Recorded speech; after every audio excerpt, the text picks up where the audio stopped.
What's going on? DRF Players Podcast on a Friday, the Friday after the Breeders' Cup. Matt Bernier, Mike Hogan bringing you through. You and Mr. Fornital had the opportunity to speak on Monday. We did. Immediately. We're talking about 48 hours after the Breeders' Cup. Not even 48 hours after all the festivities happened.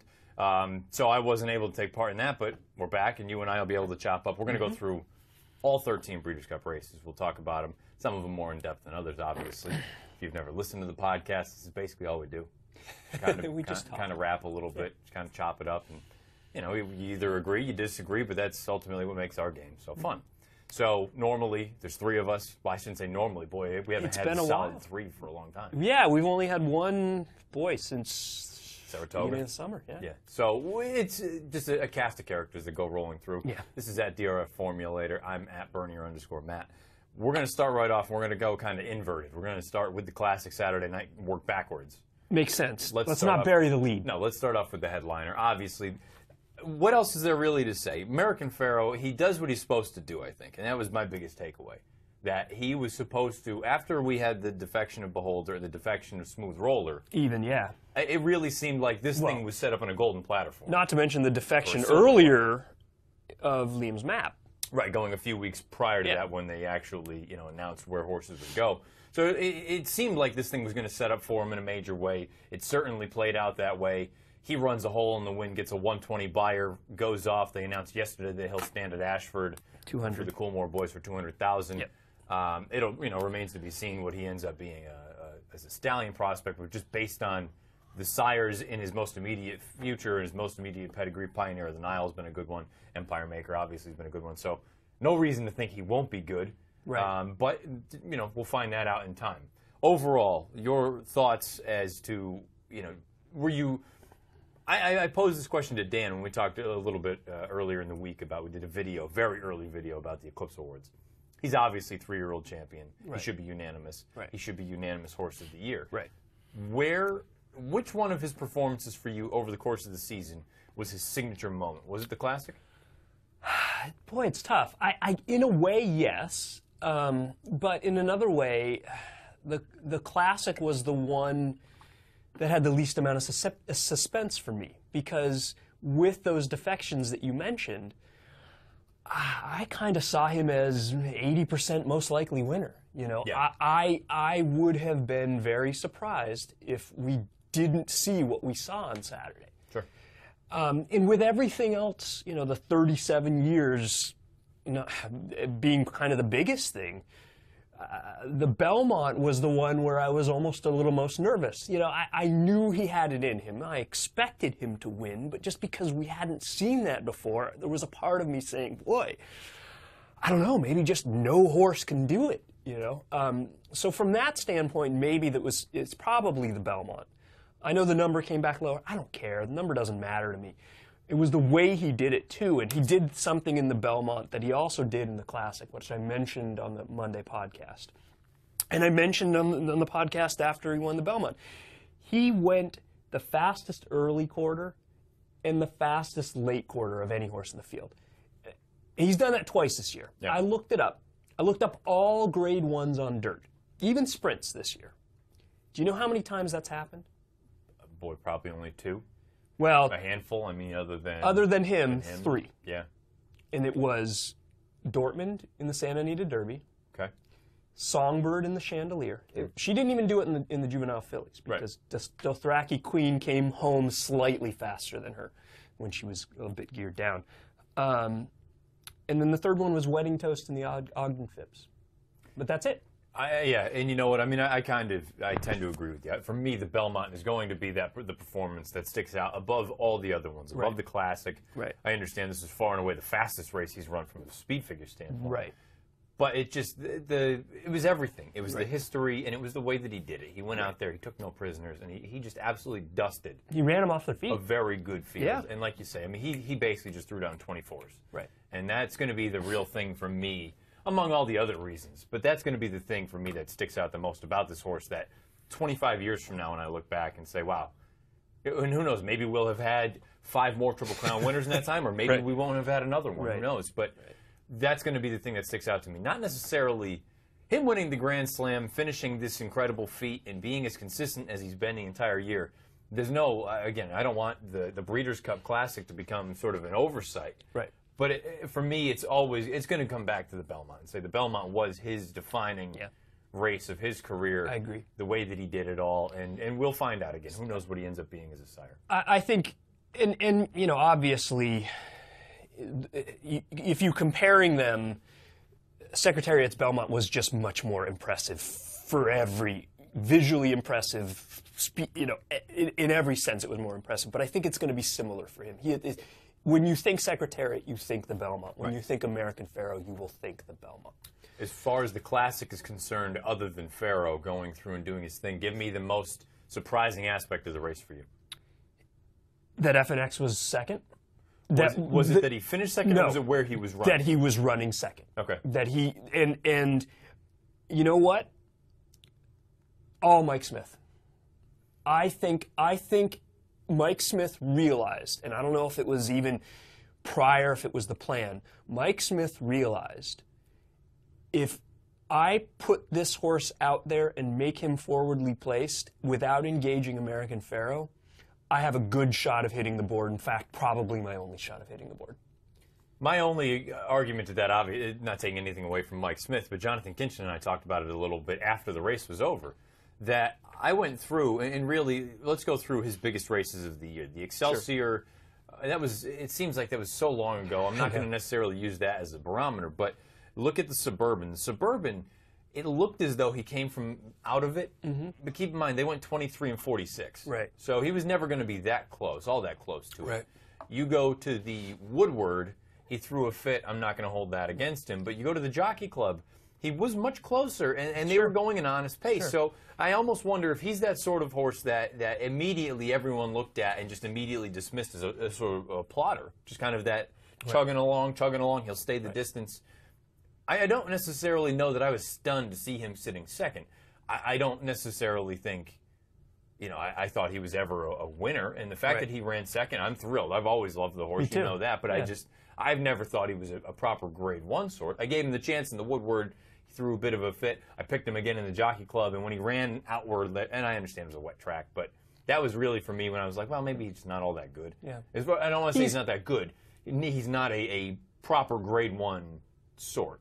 My take with him is, I feel like when he puts it together, he can be a really good horse, but he's just so unreliable. You don't know what you're going to get from one race to the next. And I think that's the most fascinating thing going forward, because if you look at all the horses that it seems like we're not going to have going into next year, all of a sudden he becomes a horse that you could say maybe on the East Coast, you know, obviously the West Coast certainly sounds like California Chrome and Shared Belief just got back to Hollendorfer's barn up at Golden Gate. It sounds like they're going to rule the roost over there on the West Coast. But over here, Chrome's going to be gone for a little while. For a little while, he'll go back to Dubai. But you know, in the grand scheme of things, it seems like that's going to be, and Dortmund as well. Dortmund, yeah, you know, he's now the star. The East Coast. I mean, what's to say that an FNX can't be a top three sort of older horse in that division? Because we've seen it when he runs when he puts it all together. I think you summed it up very well. He can run a really good race. Yeah. So it'll be interesting to see what he does as a 4-year-old, or as a 5-year-old, rather. And I think many people were questioning that 120 Beyer speed figure that American Pharoah got in the Classic because of FNX running second. He ran a 110, which is the highest that he'd ever run before. He run 107 a couple times. Multiple 107. But I think you could make a case that Classic was the best effort of FNX's career. No, I agree. I agree completely. And if he improved 3 points off of his previous top, and I guess the big thing for me is 3 points. I'm not going to split hairs over 3 points. Yeah, you know, I mean, look, exactly. What's the difference between 3 points and 1 point? Like, there's really not that much a difference. Right. I think you're just trying to make an argument at that point if anyone wants to go down that road. For me, it is two things. I thought FNX was I was pleasantly surprised. I was happy to see where he finished, because it was almost like one of those things. I talked to Dan and Mike afterward, and I said, it's my guy. He went out there. He did his thing. I didn't bet him. I didn't have anything on him. But it's my guy. Nice New York bred. Honor Code, that was the race that I was actually most impressed with from Honor Code, because he had no chance on paper. The way that race set up, and the fact that he got third, and he was running at the end. He was really the only one running at the end. He couldn't run up. He couldn't catch FNX. Right. But I thought this was a really good effort from Honor Code, and unquestionably, I'm not going to hold it against Frosted. He took his shot in the far turn. It's been a long campaign for him. Keen Ice, just sort of, he is what he is. He came home in the same time as Honor Code, though. They both came home the exact same final quarter. And that's fine. I'm just saying. But knowing that Honor Code started behind him. Right. Oh, yeah. Honor Code was certainly more impressive. I think Keen Ice would have been better suited with a prep. I think he probably would have been better maybe at that Lucas Classic at Churchill, getting a race into him. Right. No question. No question the disappointment of the race was toneless. Toneless was terrible. Yeah. He was, and I don't mean, you know what? I say I don't mean to be so harsh. He was terrible. People have said it as a bit of a knock, and there were excuses if you were a believer in Tonalist. But you have to start thinking off of that effort that maybe he really is a Belmont horse for course, or at least a New York horse. Man, I was part of that other camp that said, no, he's just a good horse. And after that effort, I have to start thinking that way. I have to. Until he proves otherwise, maybe that's the thought now. It sounds like he's going to run in the cigar here in a few weeks at Aqueduct. Boy, one-turn mile, we saw that. I know he ran a very good second in the Met Mile, but that's at Belmont Park. Now he's got to do it at Aqueduct. It's just, we'll see. It'll be interesting to see. I thought he was far and away the disappointment, probably arguably of the weekend. Do we know if Private Zone is going to try and defend his that was what I had heard, mile? that he's a possible that would be good. Run. I'd love that. I don't know, and we'll get into that in the coming weeks. But so the Classic, Pharoah buttons up his awesome season, and now he goes off to the farm to be a sire. The Turf, the other big 3-year-old was Golden Horn. I have to say I was a little bit disappointed, but I guess it's a little bit more validating for me the fact that he lost to Found, who we had talked about. I think Found's a very, very good horse. I was concerned that the three runs in 4 weeks was going to do her in. That's what Pete said. I don't know if you listened to either of the podcasts leading into or right after. Well, we had talked about it on here when we had him on when he was over there. That he asked what I thought about Found when Horn drifted out and essentially took out Free Eagle there 2 or 3 starts back. I never thought she was going to get to either one of them that day, but in the Arc, I never thought she got into her motion. And then that race prior, I believe it was the Champion Stakes, I thought she ran awesome coming from the back of the pack against the boys, weaving in and out.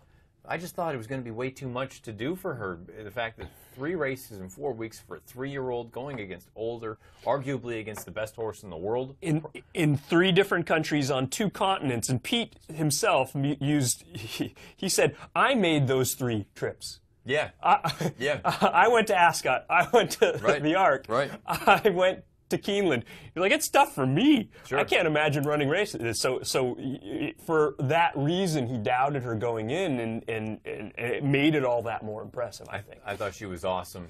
Credit to Aidan O'Brien and everyone taking care of her and making sure that she was ready to go. Golden Horn, I don't want to take too much time on this because we still have a lot of races to go through. Yeah. Overall, what do you take out of this? Does it diminish kind of what did you think going in, and what do you think coming out? Going in, I thought if he ran his race, he's the best horse in there. Agreed. At the short price, with a number of questions and concerns, and one of them, and boy, I know, I mean, there's a big debate, but Europeans with Lasix have outperformed the Europeans not getting Lasix in recent years at the Breeders' Cup. Simple as that. Found got Lasix, Golden Horn did not. I don't know if that was enough to turn the tables. But at the price, it's tough to take any horse at 4 to 5 when they're potentially giving up an edge like that. No, agree completely. And at the price, I was not going to touch him. I have to be honest with you, though. I was on the simulcast show right before the race went off, and I was stunned that he opened up at even money.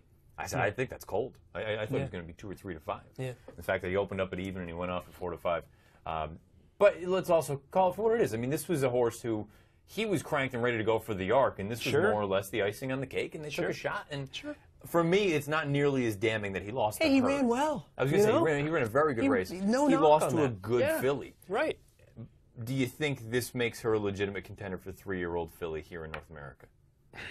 Boy, I don't know. It's really, really hard to make a case off of one race in North America when we've got so many other good 3-year-old fillies. I mean, granted, the ones on the dirt have traded blows and nobody's really, stood out, and there's not a clear winner. on the turf, Lady Eli and Sentiera Italia, first half of the year, second half of the year. Lady Shipman, I don't know. It's just hard for me to make a very strong case for a horse that's run only one time in North America. Fair. We'll touch on that a little bit more when we talk about the distaff. The Juvenile, a race that I need to go back and watch. I'll be completely honest. I was running around like a madman, and I only got to see it one time, got to see it live.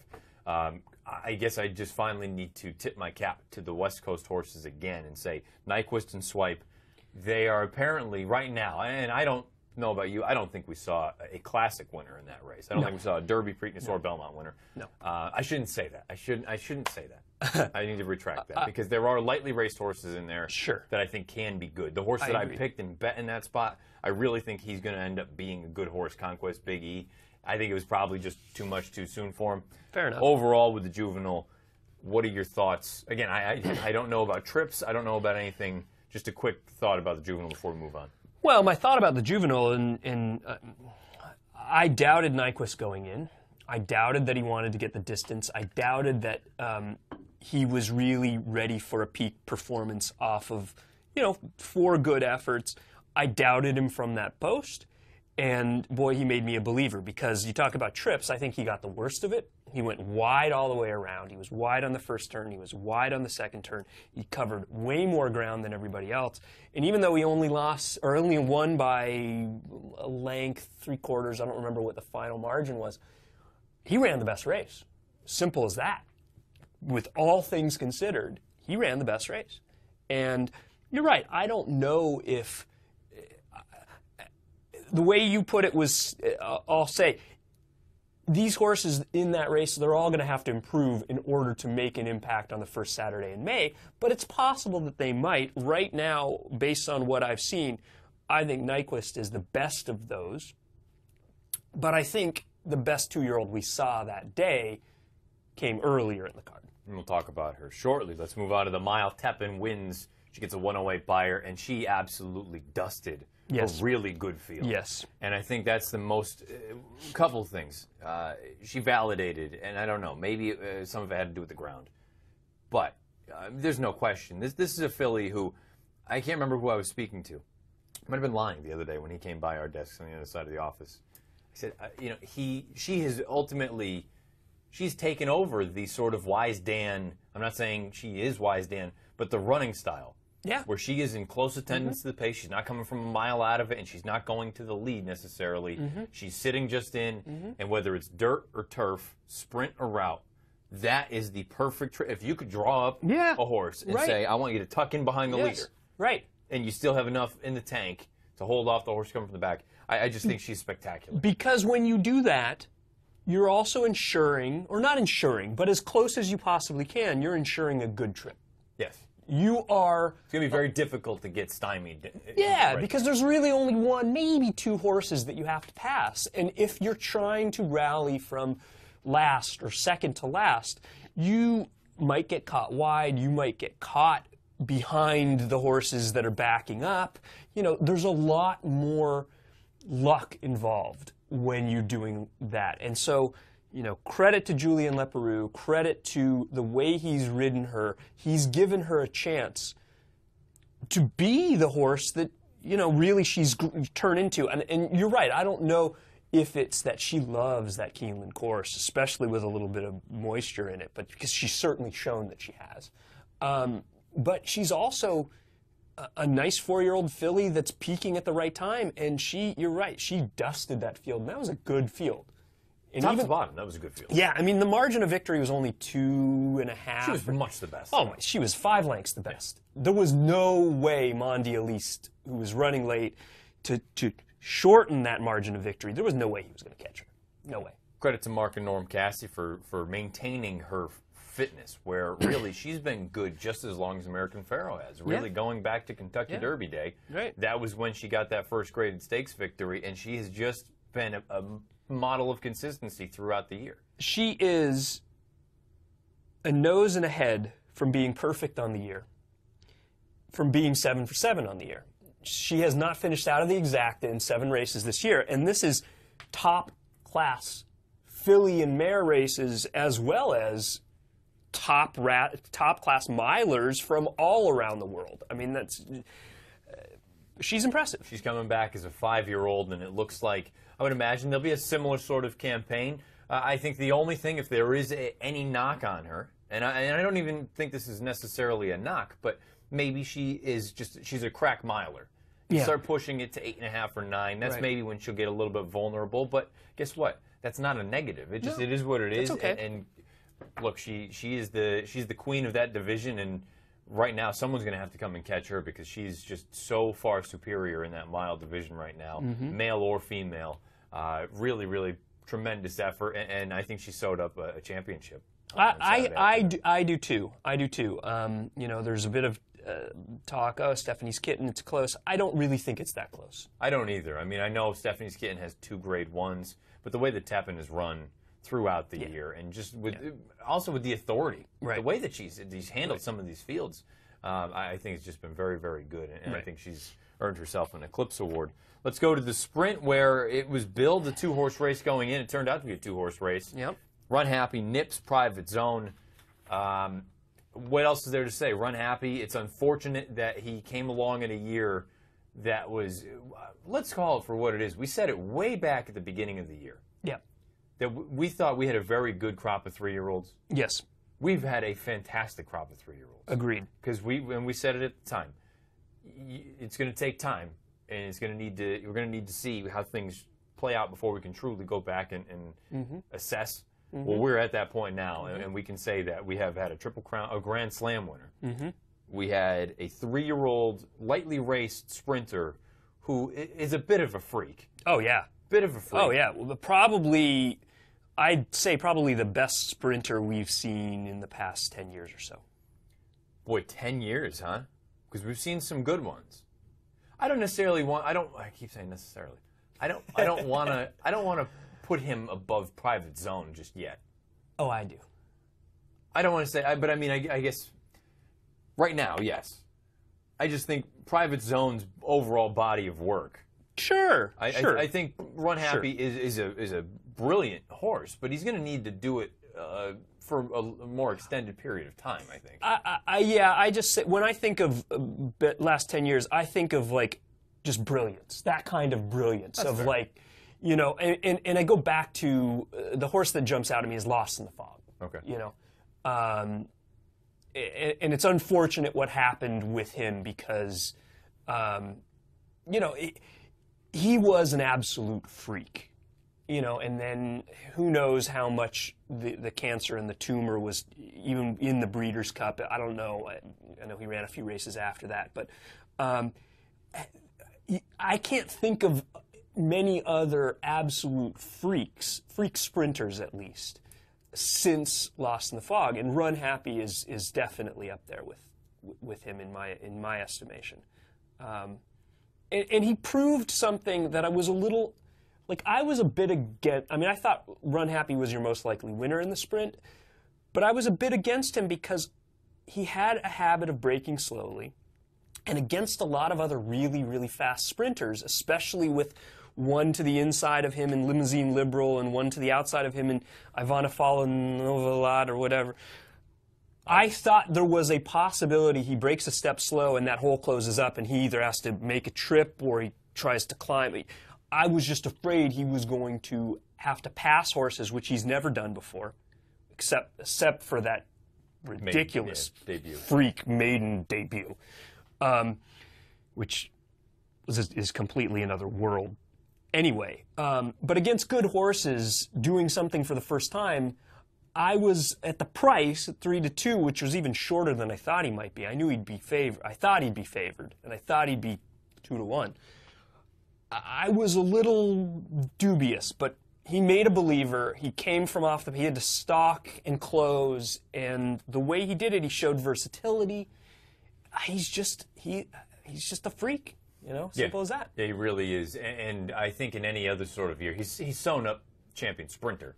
I think in any other year, he may have an outside sort of chance at a 3-year-old in any other year. I think you can make the argument he deserves to be a finalist or 3-year-old. Probably. I don't know if he's going to be. Right. I really think we're looking at Pharoah Frosted Keen Ice as your finalist. Probably. And really, again, what does a finalist mean? Right. I mean, they're not going to win. Right. But I think you can make the case that Run Happy deserves to be in that talk with that campaign that he's put forth. I would agree. The big question now going forward is, forget about all the drama that's going on. I'm not going to get into that now. Is not the place or the time. Going forward, we've heard some things that they may try to stretch him out going into next year. Right. And really, when you look at it, and I don't want to say someone that's been overlooked in this whole thing, and it's someone, it's not a person. Super Saver, for as much guff as he's gotten about being not so good as a racehorse, I know he's a Derby winner, but he never really did much after that. He's been an awesome sire to start off. He's been an awesome sire. He's had multiple horses that just come out, and they're winning early, they're precocious, they've got some stamina influence, and they can really do anything. So I think Super Saver needs to get a little bit of love as well. Well, and you mentioned they want to stretch him out. They want to do, I think they're talking the Malibu, and then later next year they're talking about the Met Mile. Which I think that's, for me, I guess I don't even really necessarily look at that as a stretch out. Because, I mean, I know 7 to a mile, or 6 to a mile. I'm looking at it more, when are you going to start, are you going to try to push him to 9? Well, I would imagine, and I don't know, connections aside, I would imagine the reason why they're trying to do that is breeding. If you've got a stone sprinter, his value really will be proven if he can get a Grade 1 win at a mile. Like the Met Mile would help cement his position as a top stallion candidate. Right now, I mean, he's an interesting one because he's such a freak. Yeah. But I think that's probably why they're thinking mile for him. I don't know if they're thinking beyond that. Who knows? Well, and even, I mean, I can't fault them. No, really, sure. Because at this point, what's he done wrong? I mean, he's a little quirky, but the ability is immense. Why not give it a shot? I mean, you can always come back to the sprint. He is, and I will go this far. I will, and this is why I think he deserves to be a finalist. He is the second most brilliant 3-year-old colt I've seen this year. Yeah, and that's saying a lot. Hands down. And that's saying a lot behind American Pharoah. So, right. All in all, a very good effort from Run Happy on his way to a championship. Filly Mare Turf, Stephanie's Kitten gets the job done. I don't think this is going to go down in history as one of the saltiest Filly Mare Turf editions we've ever seen. Legatissimo, I suppose some people want to say that she was compromised with the start where I don't know if she stumbled, but she went down pretty good out of the gate. But then other people have also said you got to factor that in with Europeans. They're just going to brake slowly or brake poorly. I thought this was a very sort of gratifying effort for Stephanie's Kitten because I almost feel like she had gotten so much disrespect for really, and coming especially from, I mean, like I've never thought she was, an awesome horse, but I thought she was better than some of the negative sort of vibes she had been garnering for this race. I thought she had a big chance in here. Yeah, sure. Yeah, it's not like everyone else is so far superior to her. So, correct me if I'm wrong, but I don't think you've listened to the podcast that Pete and I did on Monday. I've not. We mentioned something about you. Oh, no. And Stephanie's Kitten. Well. Do you know where I'm going with this? I mean, I'm going to go out on a limb, probably. Yeah, go on, though. Something to do with you on the NBC broadcast and Bob Newmeyer. Yeah, we had some fun with it. I mean, I wasn't gonna go, giving him too hard a time. It was, but that part hadn't even really registered for me as the race was going on because it was that was one of the plays in the Breeders' Cup Betting Challenge for me, which we'll touch on as we go on. But for me, it was more a matter of I was excited, like get through. I need to get something going here on day 2. And then all of a sudden it clicked once she had already won because somebody said they started laughing and they yelled "Knew me," and I said, "Oh, wait a minute, I remember that whole thing now." So and then that whole thing that when we came back from break, that was all unplanned. That was not, when we went through the production meeting, that was not discussed. So they must have had that. They had that in their back pocket, I think. I'm gonna put you on the spot again. So.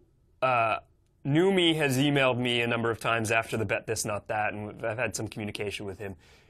right after the Breeders' Cup, I get an email from Newmeyer, and the subject is Bernier.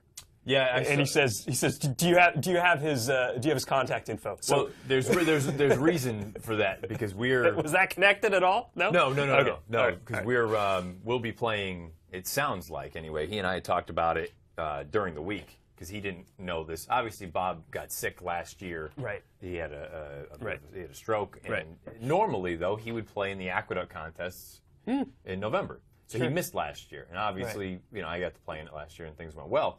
So we were talking about it, and I think it sounds like he's coming down to play in it this year. No, that's great. That's awesome. They've changed the format a little bit. We'll get into that in the next little while. We'll have Fornatal on when we talk about that for a tournament talk thing. But that's why, because he and I have talked about that he'll come down and we'll hang out for a while. So okay, well, back to Stephanie's kid. Yes. So you mentioned, people have been a little bit negative on her. I think part of that is people expected, especially with the Rabbit earlier in the year, people expected her to just take down these graded stakes, and she kind of didn't. She sort of disappointed in a few races, even when she won in her first start of the year. She's supposed to. She was 7-5, and then she disappointed in a couple other races as the favorite. So that maybe that's where you're. And I wouldn't disagree. But let's step back. This is a 6-year-old mare now, won the Breeders' Cup filly and mare turf. And was on the juvenile turf way back when she was a 2-year-old. Right. And that was a good field. There were some good fillies in that race. And boy, that seems like it was so long ago. Doesn't it? So long ago. Yeah. It was, 2010? I believe that was the year that Zenyatta lost. That she won the juvenile fillies turf. Right. This is a good mare. Yeah, and that's why, she didn't hit the reserve number right at the sale last week. Right, but then they sold her for just over that. Oh, did they sell her? Yeah. I missed that part. Yeah, I think they sold her. She topped off at 2.5, right? She topped. No, I think it was almost 2.9. Okay. And they had her in for 2.99. Okay. And I had heard that Ramsey was going to take her back and breed her himself. That was the initial report. But then I think they sold her. They found a buyer. Yeah. So she's the sort of mare that, and I was along with everyone too. Earlier in the year, I thought she got some pretty poor rides in a couple of those spots. That race the day before the Belmont Stakes, with the whole Rabbit thing and the Kittens Queen, and I just thought the ride was atrocious. Yeah. I didn't think it was more a matter of her not performing. I thought it was just. I mean, the distance also, I think, was probably a little bit far for her. Yeah. I think this mile and 3/16 was about as far as she can go. The other thing with her. And from the beginning, this is why I was against her in the Just a Game, where she was either the favorite or the second choice last year. Yes. I really feel like she runs her best races on turf with a bit of moisture in it. Her highest buyer figures have come on less than firm turf. I think that's now her 5th 100-plus buyer on less than firm turf. And, maybe some of it was she just really, really loved that course. I was just, and that was the point that I was trying to make, that, she can, no matter what the ground is going to be, I'm not concerned about that. She can run on firm, and even with some cut, she's probably a little bit better with some cut in the ground. I will say, and I said it on Wednesday during that show, I didn't think that she needed to be coming from a mile out of it. Right. I didn't think she would be as far back as she was. Yeah. I really figured she would have probably been in maybe, that sort of mid-pack position rather than coming from the tail end. Let's also call it for what it is. She had the perfect trip. Yeah. And she got an awesome ride from Arad Ortiz. Right. That's not taking anything away from her. I thought she ran a really good race. That's how you win races. Period. That's how you win races in Breeders' Cup. And unfortunately for her, this year, I don't think... If Tepin hadn't done what she had done this year, I think she may have put herself in position to win a championship. I don't think she's going to. She'll be a finalist, but I think Tepin's gonna outdo her there. I would agree. Filly and Mare Sprint. Wayville Avenue. This was the first part of the Chad Double. Yeah. She ran a very good race. She had things work out for her. I guess a lot of people are more thinking... first off, what is your feeling of the race as a whole? So I thought it was... the only thing else go ahead. I thought it was lackluster. You mean Wayville Avenue's effort, or just the race? Just the race as a whole. Yeah, I thought that there would be a lot I thought there would be a hotter pace than what it worked out to be. I thought that those on the front end would be dueling a lot more heavily and set it up for a horse like Wavell Avenue to come from off the pace, or even cavorting, or some of these others. I thought that these front runners were really going to back up, and it didn't really work out that way. I mean, Taurus, La Verdad ran huge races. Wavell Avenue, I think if you thought, boy, you're going to get a pace collapse and you're looking for a horse like Wavell Avenue to come up and pick up the pieces, it might have looked that way because she won, but I don't think that's really what it worked out. I think Wavell Avenue just ran a really good race. Yeah, and we talked about it a little bit before I went down there. I know Dan Illman was on this bandwagon for a long, long time, that Wavell Avenue, because I think she's coming into it and she's ready to roll. And I think maybe that's really what it was. I think it was just Chad had her, he got her good at the right time. The 7 furlongs hit her right between the eyes. She's a very good filly. She is. She's gotten very good at this point. And really, you look at her PPs, I mean, for a long time, she was just kind of uninteresting. She ran, and sometimes she won, sometimes she didn't. Chad got her very good at the end. La Verdad, I will give more credit than I need to give to Linda Rice and everyone. I thought she ran very, very good. Oh, yeah. Oh, absolutely. Considering I don't think this distance is what she wants. Right. She stuck around very gamely. 2 races in a week. And you know what? I'm happy, though, because I wonder if this is the sort of thing that is going to make more people be a little bit more aggressive and say, you know what, we can still do that. Yeah. This is a horse that everyone and their brother thought, myself, I was probably leading the bandwagon, saying she can't go this far. She's going to get cooked early on by the pace. Yeah. They made the mistake of running her in the New York race. They know it was basically a paid workout, but maybe this is the thing that it'll shut people like me up and say, no, we know what we've got, and we're going to go on and give it a shot. And she ran a very good race. Oh, absolutely. I went so far as to say if she wins, I lose, and she almost won. Yeah, and I'm with you there. Turf Sprint. Mongolian Saturday ran a really good race from that outside post. On paper, he was not it's not like he was an impossible horse. He figured. I was more concerned with the post, that it was going to end up screwing him over. It didn't. He was able to overcome that. I need to give credit to Lady Shipman. She ran so much better than I thought she was going to. Me too. And not because I thought that she's not a good horse. I thought she was just probably a little bit over the top. Me too. She needed a break. Me too. She ran a great race. She's another one I said if she wins, I lose, and she almost won. This was the beginning of me getting a little bit. I had a lot, as far as my BCBC is concerned, I had a lot tied up into Chad Brown and the Ramseys. And I really thought at the top of the lane, when Bobby's getting angled out, I said, he's gonna kick. And he just finished kind of evenly, and I wonder if it was a product of, he doesn't pack that same punch of 5.5 that he did going down the hill. Right.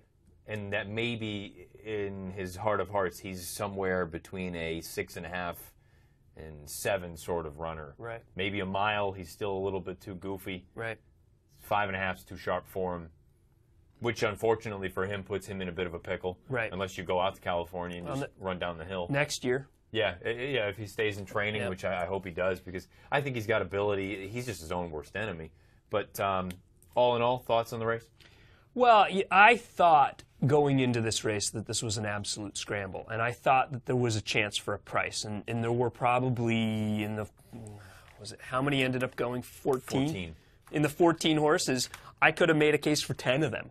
And one of them that I was making a case for tossing out was, like you said, Lady Shipman, just because I felt like she may have already peaked. I did not like the way she drifted out in the last start. Facing older, facing males, all of that at a short price was a reason that I was against her. She ran huge. Yeah. And, there were just so many different ways you could go here. I didn't want anybody at a short price. And, we were joking with Kinchin on the podcast in the week prior. Undrafted ended up going off as your favorite.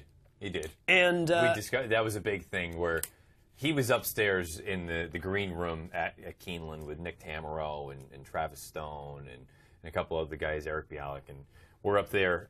And it was before I had to go on. So I was up there with those guys for a little while. And all of a sudden, he turns to me, he's like, we've got a bet. And I'm like, no, the post is, we got like 10 minutes. If I want to make a bet on this race, I got time. He's like, no, we have a wager. And I looked up and I was like, no, how is this happening? And then he said something, he's like, if I have to, I will make sure that I win this. He goes, I'll go and you know, he was saying that, you know, half-heartedly, but I haven't forgotten you. I will mail you your $2 win check. It will be a check. It's either going to be a check or it'll be like Kramer when he went and got the calzone. Yeah. I'm going to give it to him all in like pennies and dimes. There you go. So it'll cost you more to ship the $2. That's fine. It's principle. Yeah. Right. Just principle. Enjoy. Count. Well, let's go back to that podcast too, and we'll go back to the classic. I was a little dubious, which is why I asked you guys the question, put you on the spot. Who goes off shorter between Keen Ice and Frosted? You guys were both unanimous on Frosted. Yeah, I was stunned. It wasn't even close. I was stunned, and I don't know what the real thing there was. I mean, because Keen Ice, it's called for what it is. He's still eligible for, you know, really N2X. Right? Yeah, he's won 2 races in his life. I just thought that he had everything work out for him, and that Frosted was a sort of proven commodity, where Keen Ice, you could argue, and just had everything work out for him. All the stars aligned. He'll be an interesting one, I think, as a 4-year-old too, maybe. Yeah. That if he gets a little bit more seasoning and figures some more things out, but I will always wonder, was that his day? That it just set up perfectly for him? Maybe. I mean, I think if you were on the Keen Ice bandwagon, you were thinking this is a 3-year-old who is improving and has beaten your short favorite in the last start, and so you're getting him at a much better price. Granted running style, granted other factors that you mentioned, but if you were on the bandwagon, you're thinking, look, he beat American Pharoah last out, and I'm getting a much better price than that horse. And throughout the campaign, he seems to have been not tailing off, but improving, so why not? Let's just go heads up going forward as a 4-year-old. Frosted or Keen Ice, who do you take? Oof. All things being equal, I don't know. I guess Frosted has shown more brilliance, which is why I would probably lean towards Frosted. But you know, Keen Ice has been improving. I like them both. It's pretty close. I would maybe take Frosted, but it's a very, very close one. For me, it's Frosted, and it's not too close, just because I think Keen Ice is limited in what he can do. I think Frosted could be a major player if they really wanted to run him in a race like the Met Mile. Yeah. I don't think Keen Ice can win at a mile. No. I think it's too sharp for him. I think he wants a little longer. Frosted is going to go over to Dubai, so he'll have to deal with California Chrome and anyone else that, you know, is going to be sent over there. I just think Frosted has more dimensions than Keen Ice does. Sure. And for me, just again, we always talk about who would you rather own. Yeah. For me personally, I would rather own a horse like Frosted, where I know he can be competitive at 10 furlongs. May not be his ideal distance, but he's crack at 9. Right. He can probably get it done at 8. Right. Whereas Keen Ice, I think he probably needs every bit of it, of 9 or 10. Yeah. To really hit his best. And again, maybe going forward, maybe he'll develop more and really kind of put it all together. All things being equal, though, I would imagine they'll target the Classic for him next year. And I think they'll all target the Classic probably. If he improves, you know, I could see him being a player there. Definitely. The juvenile fillies. Songbird goes, struts her stuff, does her thing out there. She gets a 99 buyer. Yes. I understand some people want to knock the fashion that she did it. Well, she wasn't forced or she wasn't pressed on the pace or anything like that. I'm not just saying this because I'm just a super fanboy and I have been since day one. I thought she was awesome. I think she's the best 2-year-old in the country. I won't be stunned if things go as planned, if you get a return effort against the girls, and if she puts on a show that they try her against the boys. I think they will. Unless someone shows up from the boys' standpoint and is a freak. I think so, because, and we mentioned Nyquist earlier. Go ahead and go back and watch the replay. I mean, he was impressive in there, but I think they got to the bottom. He was working. Sure, he had a trip and he went wide and he covered a lot more ground than everybody else in the race, but he was working. I don't think we've gotten to the bottom of Songbird. I don't either. I don't think we have. And it's not even close. And I tweeted something after, and this is something that I discussed a little bit with Pete. I wanted to get your take. People were taking, it literally. But I was trying to say not 7 months from now, in the first Saturday in May, because so much can happen between now and then. But if for whatever reason the next year's Kentucky Derby were run 4 weeks from now, 3 weeks from now, 3.5 weeks, whatever, she's your favorite and she's your most likely winner. Yeah, I don't think it's close. I mean, based on what I've seen so far this year, I think if she stays healthy and we don't see anybody really rise to the top with the Colts, I think they will absolutely take a shot in the Derby. How dissimilar is this? And please don't tweet at me and say that I'm an idiot for comparing the two. I'm not comparing. I'm not saying that she is him.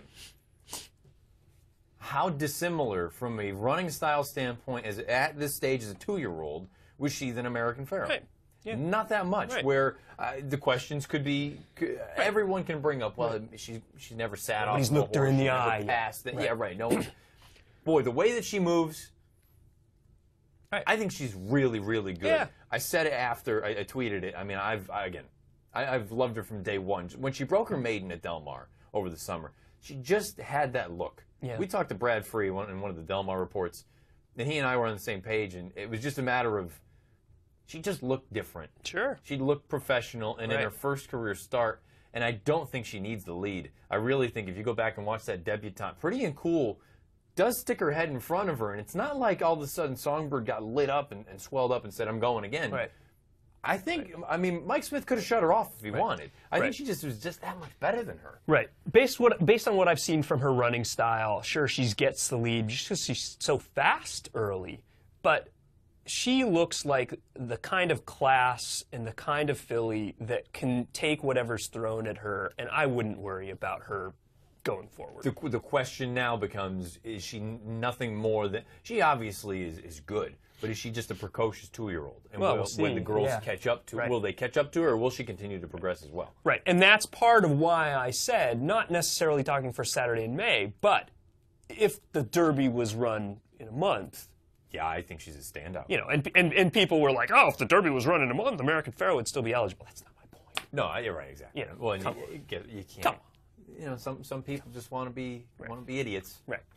No, not to be rude. But, that's no, but I agree. I mean, right now, if they had to run, if they ran, let's not even call it the Derby. Let's just say if they ran the Kentucky race for 2-year-olds, that the most prestigious race that everybody. Yeah. I mean, she's the favorite, and she's the most likely winner. Right. And until she's, and even if she were to lose at some point, I mean, that's not a bad thing. So let me ask you this. I think at the win right now, she's trading at 50-1. 50's probably too short for me. But based on what you've seen, so I think she's far and away the best, but the fact that there's not a guarantee that she's even going to be pointed to that race. Right, because let's assume that she is. She's still going to have to get the Derby points, which means winning or running well against in races against boys like the Santa Anita Derby or whatnot. So I would need significantly more just only for that. Right. Because she has another obstacle she'd need to overcome. I also love that she's in the hands of Hollendorfer. Sure. I know she's in as good hands as it's going to get. Right. So that part I'm not concerned about. But 50-1, I think from a quality standpoint, I think that's very fair. Sure. Yeah. She just has another obstacle that she needs to overcome, and that's why, for me, that's much too short. Of course. If she was at 100, I'd probably be interested. We'll see what she is when we go out there in January to see what the plan is. Yeah. So, let's move on to Friday. Start with the distaff. This is a race. You could have run this thing 1,000 times, and I never, ever, ever would have had either of the first two runners. I just wouldn't have. Stop Charging Maria wins the distaff. Stellar Wind runs her eyeballs out to run second. Throw out the rest. I mean, for me, this was one of the weakest distaffs. Sure. Yeah. I thought the amount of no-shows. Yep. I'm a Chatterbox was awful. Yep. She just didn't take to the track, apparently, is what we heard. Stop Charging Maria, credit to Todd for getting her good and getting her ready, training up to this. I thought that was a questionable move. They did so. She had been handled by a couple other ones. Wedding Toast was a complete no-show, but I think we were all kind of in agreement there that she's probably a Belmont one-turn sort, and I just don't know how good she actually is. Right.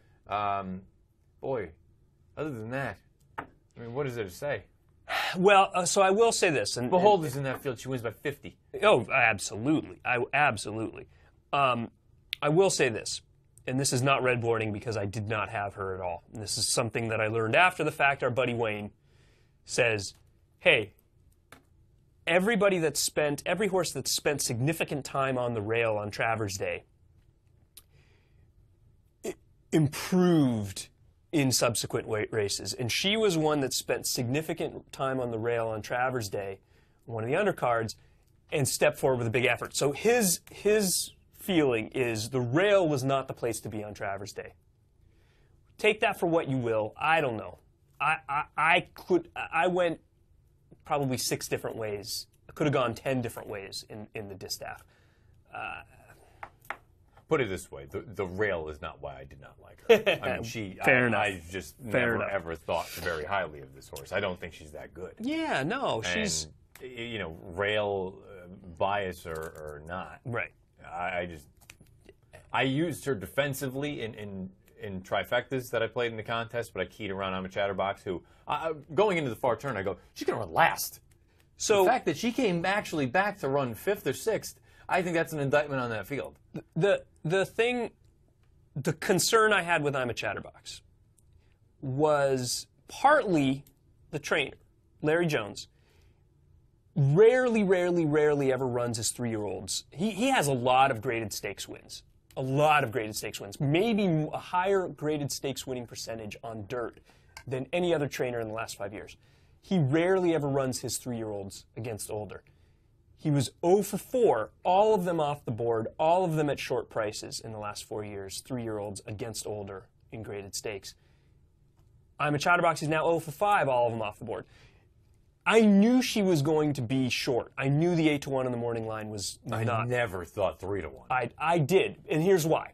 Because I thought a lot of people were thinking, the 4-year-olds and older, they're not that good this year. I want a 3-year-old. Of the 3-year-olds, I'm a Chatterbox was, I thought, by far the best of them. Yeah, but how, I mean, you thought 3 in a race with sheer drama and wedding toast? With Untappable gone, yes. Because you look at it like... Untappable wouldn't have, again, it goes back to just sheerly from a math standpoint. Like, you can't have 3 3-1 shots in a 14-horse field. No, but... Unless everyone else is 100-1. But if Untappable's 4 or 5-1, that's taking some money away from I'm a Chatterbox, and so I'm a Chatterbox is maybe 9 I figured she would have been 5. 5. I was stunned. But with 3. With one of the contenders gone, I thought she would have been 5 with Untappable out. Really? Yeah. Yeah. I just thought that there were so many people thinking, I don't want any of these older fillies and mares because they keep beating up on each other and none of them are really that good. And the best one from a figure standpoint is Wedding Toast, and for a number of reasons she's questionable. Give me one of these 3-year-olds. If you're thinking that way, the one you're landing on is I'm a Chatterbox. That's fair, and she was quite awful, and I think it may have cost her 3-year-old filly. Perhaps. She needed to just have a respectable effort. If she had run the Stellar Wind race, she wins 3-year-old filly. Yes, Instead, agreed. now I think it's wide open. Yes. You could name 7 horses and they could all fit in. In a future podcast, I'm sure you and Pete and I will discuss all that. We'll cut that all up. Juvenile fillies turf, Catch a Glimpse. Catch a Glimpse. Runs a very good effort, coming down from Woodbine, I believe. Yes. And I don't have much to say about the race. Yeah, me neither. She was good. Yeah. Alice Springs was good too. Yeah, I don't think we have any monsters in there. No. Yeah. Move on. Sorry, don't mean to shortchange anyone. Yeah, Dirt Mile. You can make the argument this was the performance of the weekend with Liam's map. You could. I'm not sure I will, but I guess you could. I thought it was fantastic. Oh yeah. Oh, he ran an amazing race. He was by far the best in that race. He did something that I've never seen him do before, and he was. It was great, and it makes you think, okay, now what happens if he runs that race, maybe with less trouble, in the Classic? What happens? I'll ask you. I don't think it's any different. I think he runs second. I think he runs second. Maybe. I think he runs second. But in the grand scheme of things, does a second in the Classic do more for you than a win in the Dirt Mile? From a breeding standpoint? Yeah. Boy, I don't know. From a purse standpoint, you earn more for running second in the Classic than in the Dirt Mile.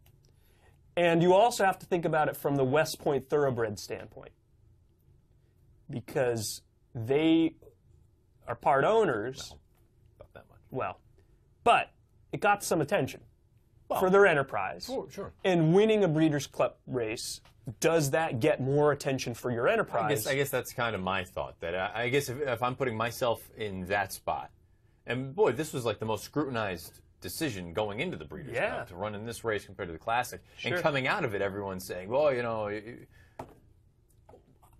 I don't think you can make that sort of just blanket statement that if he runs in the Classic, it's a completely different story. Like,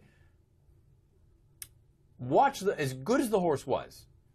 I mean, I tweeted afterward, I think 20, 25 lengths the best. That's a little bit tongue-in-cheek. I mean, he was miles the best in that field. He changed leads a little late, but as soon as he did that, it was over. He changed leads a lot late. Yeah. And I mean, this well, maybe because he was trying to run him. This is a horse who he clearly is not a specimen from a physical standpoint. There have been issues with him in the past. There's a reason that he only had, what, 8 starts in his career? Right. I mean... And that's probably why they're not going on with him as a 5-year-old. And I just think there's so many things that I would have loved someone to come out and say, I don't know what the reasoning is. I don't know whose call it was. I've heard who made the decision, but I'm not going to speculate because I don't know for sure. I would have loved someone to come out and said what Aidan O'Brien said about Glen Eagles after he caught all that heat for running him in that race over there at Ascot, saying, we're due right by the horse. There's a reason we hadn't been running him on the ground that he doesn't like. I think they're doing, again, this is just my feeling, they're doing right by the horse, knowing that, you know what, there's a fair chance he's got bad feet and he doesn't want to go 10 furlongs. Let's get him into a spot that we know he can probably still win, and this is probably going to be his send-off. Maybe I'm in the minority there, but and maybe that's not the rationale. Maybe that's not why they made that call. Right. I would like to think that there is part of that, though, where they're saying, let's do right by the horse and give him a chance to win, and give him a chance to go out on top and not get pounded by American Pharoah. And I'm even more out of the loop. I don't even know who you're intimating. I'm not saying because I've heard nothing. So, but I'm looking at it from this standpoint.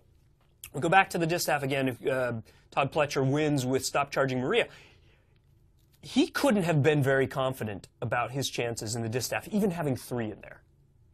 I don't know about that. I mean, in a race like that, it was a complete scramble. So what I'm saying is, I don't think he's thinking, I've got a lock with this Classic. I think, or the distaff. I think he's thinking it's wide open. Yeah, I think I've got a good chance. I got a good. Maybe I've got almost a quarter of the field. Maybe I've got a good chance, but he still has to be a little nervous. He doesn't feel like it's a lock. In the Breeders' Cup Dirt Mile, he felt like, oh, God, I got a lock. And if he sends him to the Classic, there's especially, like you said, with the feet and the question about the distance, if he doesn't win with one of those 3 in the distaff, you're looking at a chance of Todd Pletcher getting completely shut out on both Breeders' Cup days. Well, right. But, I mean, I guess that's not a...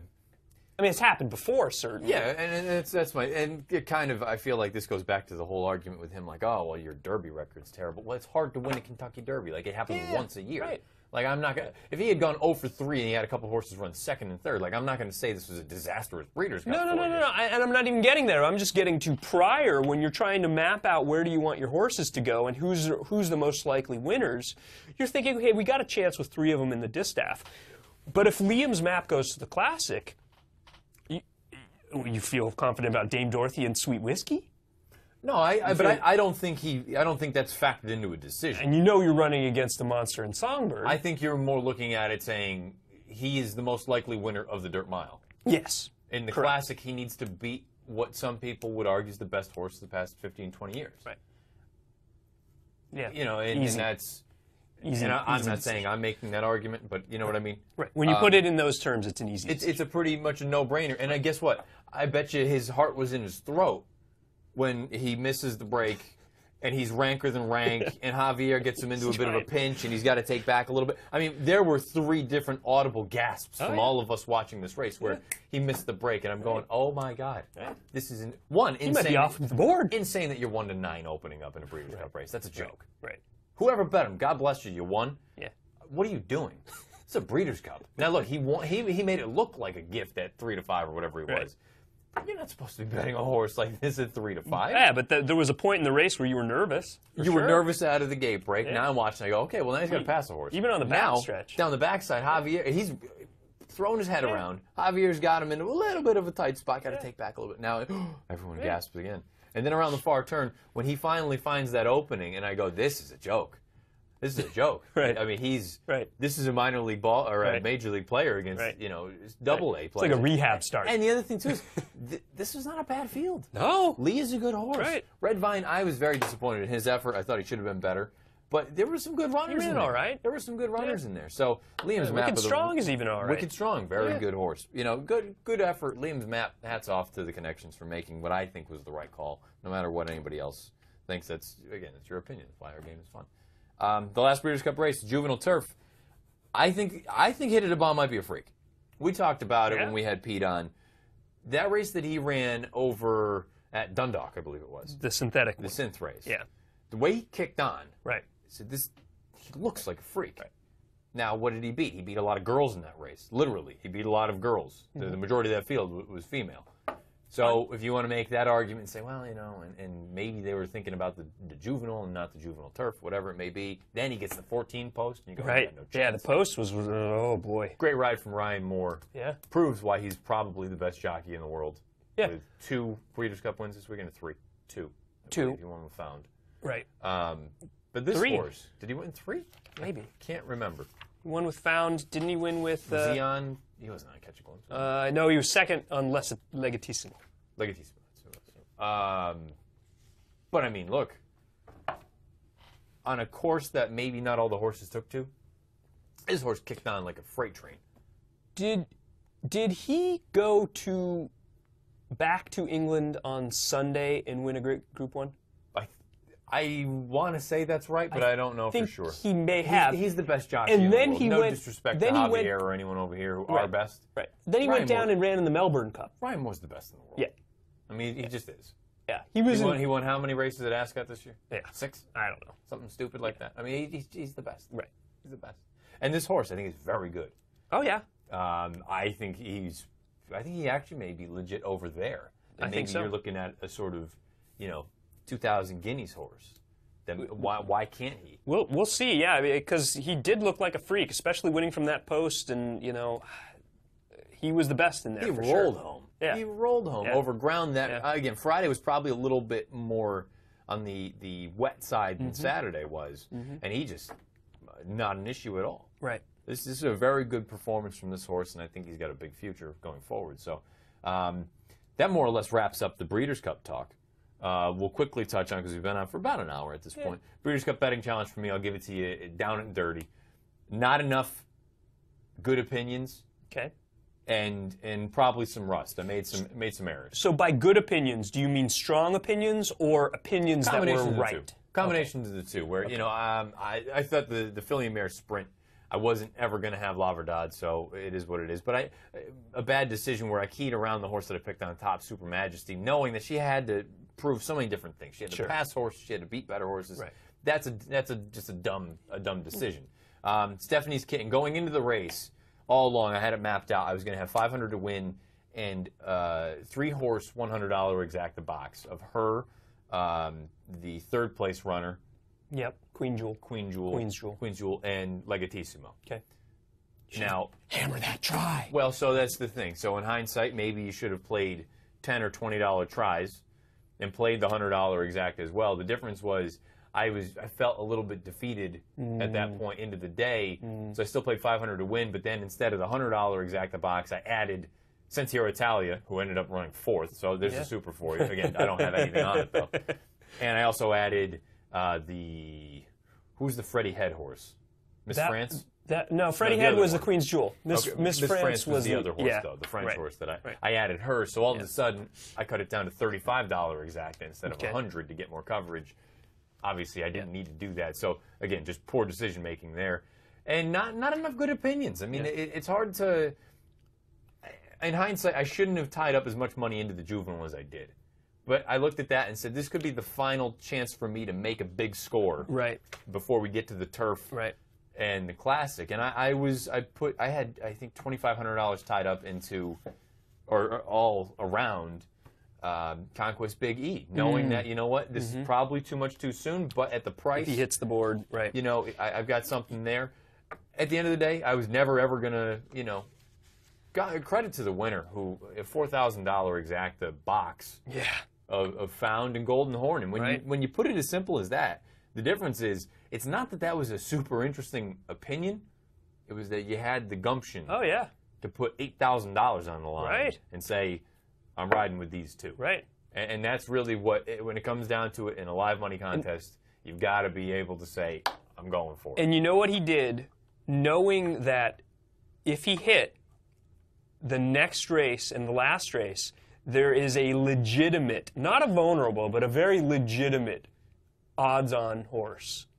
That if you can hit this, you might be okay. If you can hit this, you put your foot to everybody else's throat. Yeah, you might win it. Right there, and he did. He ultimately did. And actually, the runner-up ended up with a very large trifecta in the Classic, which vaulted him to second. Right. So, but that's because FNX was in there. Well, exactly. But apparently, it was a cold trifecta. Well, Pete talked about it a little bit on the podcast. It was $200 on that combination, but it wasn't stone cold. Okay. There were a number of other. We heard otherwise, but Pete knows. He vets it out. Right. Pete does. Yeah. He does the work. For me, just more a matter of no excuse.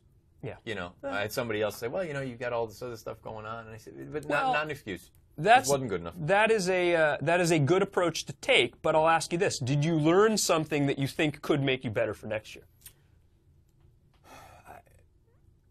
There's a part of me that, as well as last year went, and this year, again, I felt like, I thought I was in a decent spot. After the Filly and Mare Turf, keep in mind, we've only got 5 races left. Right. And I had $8,100. I mean, I had enough ammo. My opinions were garbage down the lane, and my decisions were poor. Well, there's a lot of things going on, and who knows what's going to happen. I don't know what the story will be next year. I don't know necessarily that with so many things going on. I think you need to have your undivided attention tied up into something like that, where you can look at the tote and say, I mean, I'm looking at it saying I've got 6 minutes to post, and I see the lines are getting deeper, and I'm in an area where, I mean, everybody and their brother is around. Again, it's not an excuse. This is not meant to be. I just wasn't good enough. But it's one of those things that makes me wonder, boy, do you want to have as much tied up into something that ultimately it's not what the main... Right. As much as not your day job. As much as I wanted it to be, you know, blinkers and focused on the task at hand, it wasn't. Right. And I don't think there's anything different. I know if I had better opinions, I probably would have had a chance. I probably should have hit the Stephanie's Kitten thing harder than I did. But and especially because there was a horse like Decida who I wanted no part of. Me either. I didn't like Decida. I thought it was a combination of reasons. Yeah. The ground was the biggest concern for me. I mean, ground, and she had run once in a year. Right. I mean, what's to say she doesn't bounce to the moon off that? That too, and the but fact that you didn't prep. Because it was because of the ground. Because of the ground. I mean, they scratched her because of the ground in the Flower Bowl. So what's to say she's going to run well here? At that price, she was a complete toss. Yeah. So for me, it was just a combination of things where it just didn't work, and no use crying over spilled milk. Just wasn't meant to be. Wasn't my weekend. So no big deal. We move on, and that's that for the BCBC. Credit and congratulations to anybody that did well in the contest. I think the next contest, there's 2 contests coming up. There's one at Del Mar here next week, I believe, and then the following week is an Aqueduct contest. Then after that, I think all eyes are everyone's gearing up. If you don't have a seat in the NHC by now, it's crunch time. The heat's on because we're coming up on it. We're only about 2.5 months away from that. So all in all, let's just kind of wrap it up with a closing thought of the Breeders' Cup and going forward. What are we looking for? Well, I got into a little bit of a discussion with some of the other folks here yesterday. I understand why they're doing it, and I'm glad we even got as much of American Pharoah as we did after the Triple Crown. But I really, really, really, really, really am sad we're not seeing him as a 4-year-old. Really? Yeah. Why is that? You think about it. Anybody listening to the podcast is obviously a fan of horse racing. Anybody listening to the podcast is probably a horse player as well. But more than anyone, more than Zenyatta, more than Wise Dan, more than Rachel Alexandra, more than any of them in recent history, Curlin, you name it. We've got a Triple Crown winner, the first time in 37 years. We've got a Breeders' Cup Classic winner. The chance for the sport and the fans, we've captured the attention of many fans who didn't care about horse racing 6 months ago, who hadn't heard of American Pharoah 6 months ago. you've got a superstar, and you've given the fans maybe 6 months, maybe even 4 months since they caught on, maybe even less. Maybe if it was the Belmont that made it, it's like imagine only having 6 months of Michael Jordan or 6 months of Tiger Woods at his best. That, for me, is the shame, I think, that horse racing, and the missed opportunity that horse racing. I can't look at it like that, just because I sincerely thought after we saw him win the Belmont, we'd never seen him again. Well, of course, and so knowing what I know. We got an extra 5 months. Right. Because you and I know all of the other things about breeding and money and every other factor. I'm just talking the opportunity to transcend the sport, When is the next time you're going to have another American Pharoah? You're going to need... It's going to have to be a combination of things. And going forward, it'll be very interesting to see what the overall temperature of the general fan or the casual fan is going forward. Now, the Triple Crown is not... It's still a major accomplishment, but it's not the sort of golden goose anymore, or the putting it on the pedestal, because it happened. It happened. I think now you're going to need either horses that maybe are... I don't think in the general public you're going to have that sort of thing. I just don't. But the thing is, if we had him next year, it's a story every racetrack he goes to, not even just from a racing or sports standpoint. But be honest with yourself, though. Even if he ran next year, he runs 4 times. I mean, I don't think it's enough to get the public to sink their teeth in. Maybe, but at least Handle, I don't think, is a good assessment of fan interest, because that's horseplay or that's wager. That's different. I think the true fans that were created, they may be teens, younger, or even older that aren't necessarily bettors yet. But if the fans, they become bettors 5 years from now, 10 years from now, 20 years from now, because they're fans of horse racing now. And the thing is, many of these new fans, they would think, boy, can't he win the Derby again next year? They don't even understand that there's restrictions for a race like the Kentucky Derby.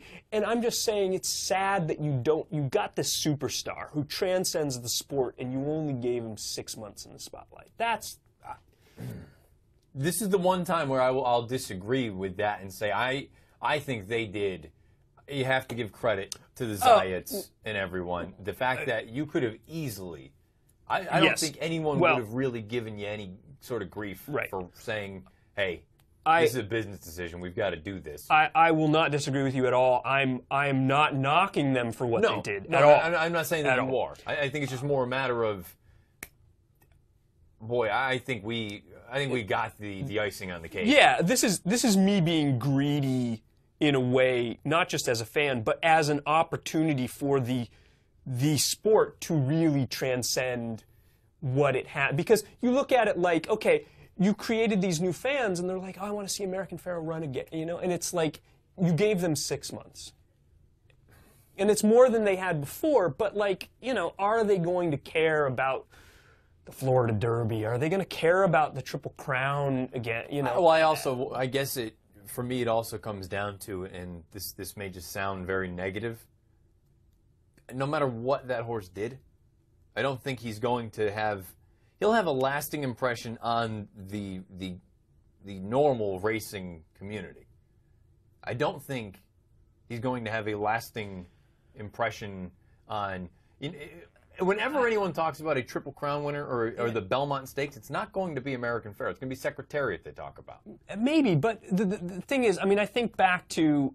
you've got, I don't know how many new fans that were created, but maybe hundreds of thousands of new fans, and many of them young fans that didn't know anything and liked horses. Now they are horse racing fans. That's on them now, though. Well, sure, of course. But so I think that there will be some lasting impact from that. I just think that impact would have been even more... it would have been increased had we seen more than just a 3-year-old campaign, because you've got a horse at the peak of his performance who ran, based on the Beyer figure numbers, based on any numbers, the fastest race he'd ever run.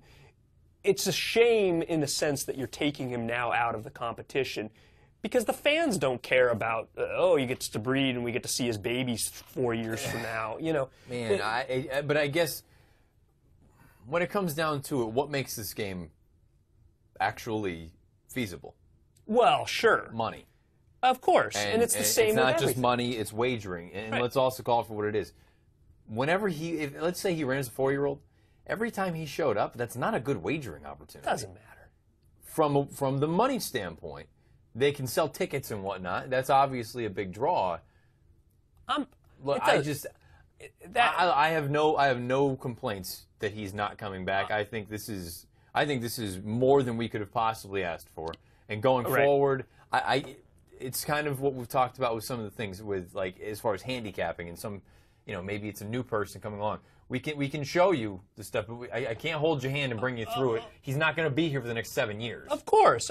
And I'm not, you know, I mean, again, I say I'm getting greedy because I just would have loved to have seen it. But you've got to think, no matter where he runs. I mean, look, you had the same thing, Golden Horn.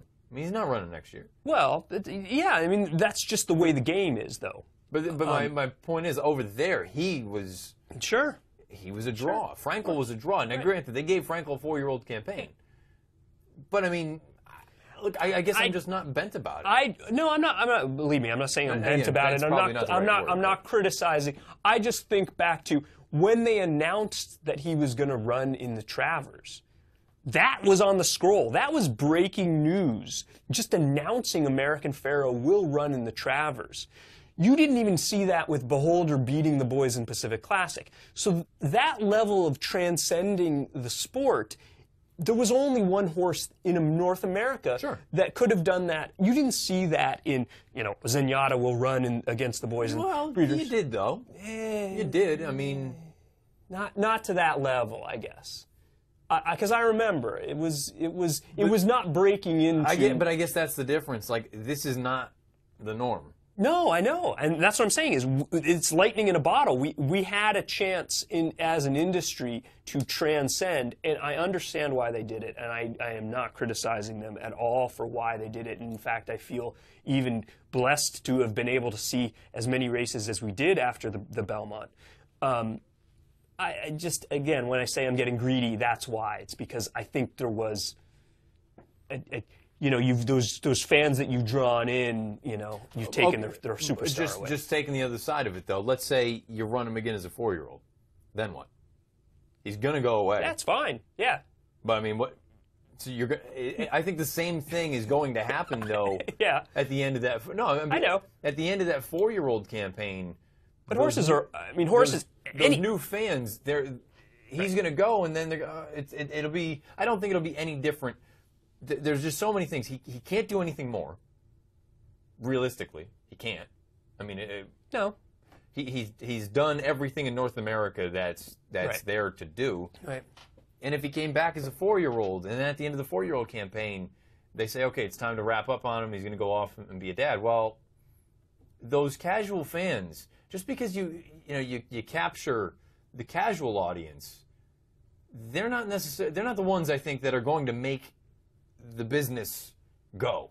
Today they won't. Tomorrow they won't.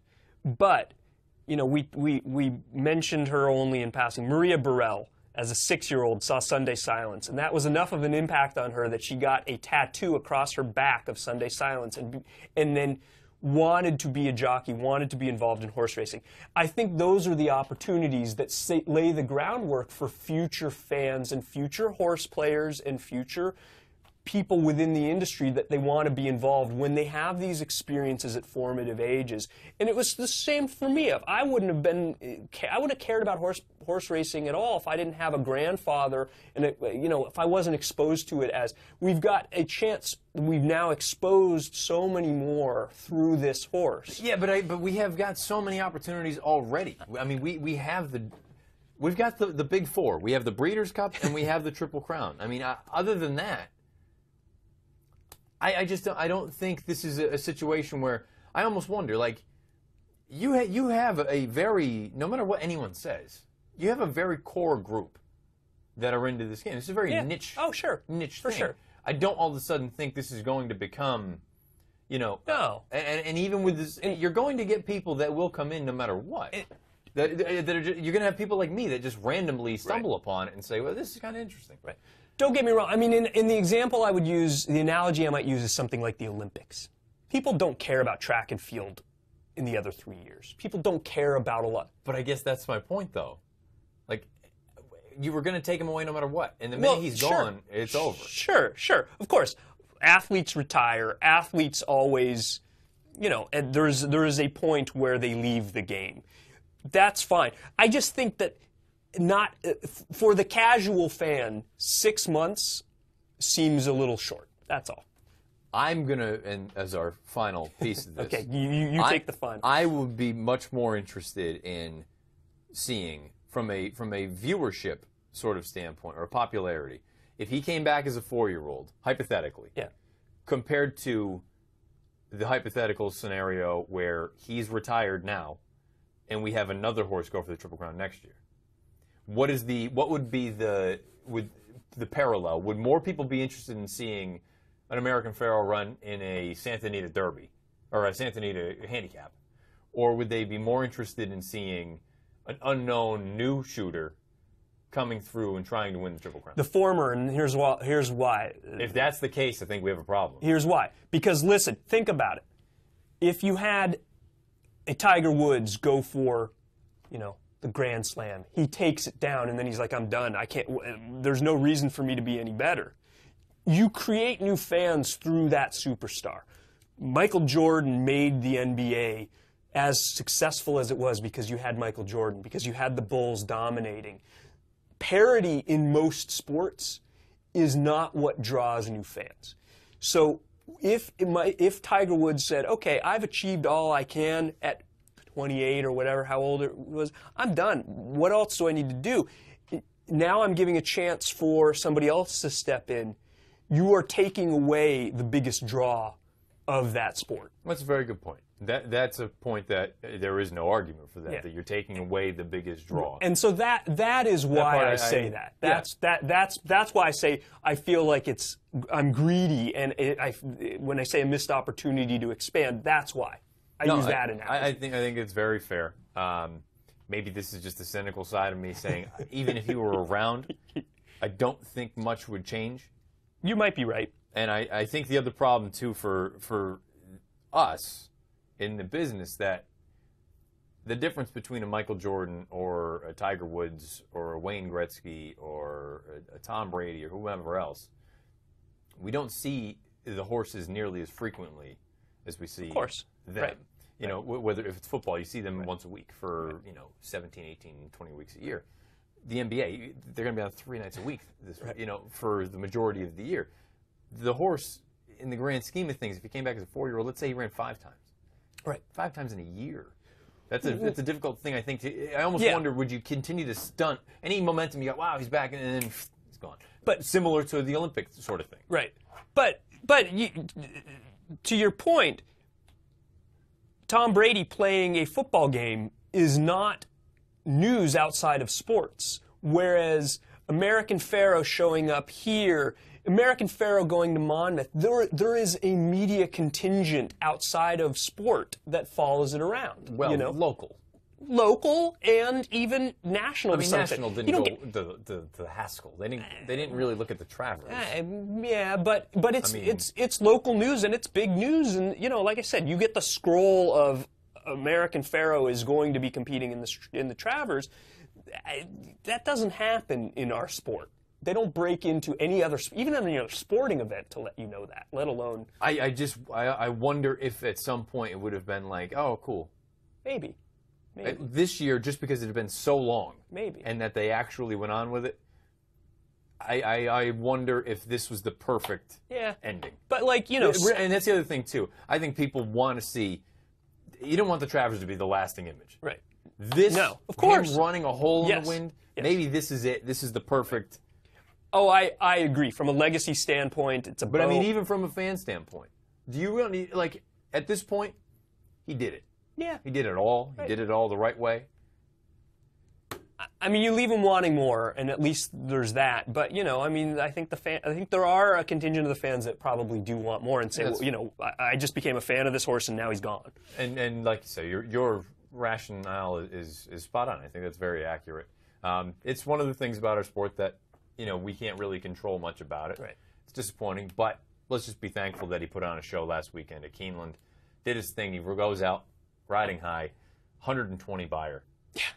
I can honestly say, for me, now, for the handful of years I've never seen a 120. I think the last one was Quality Road, got a 121 in the Don 2011.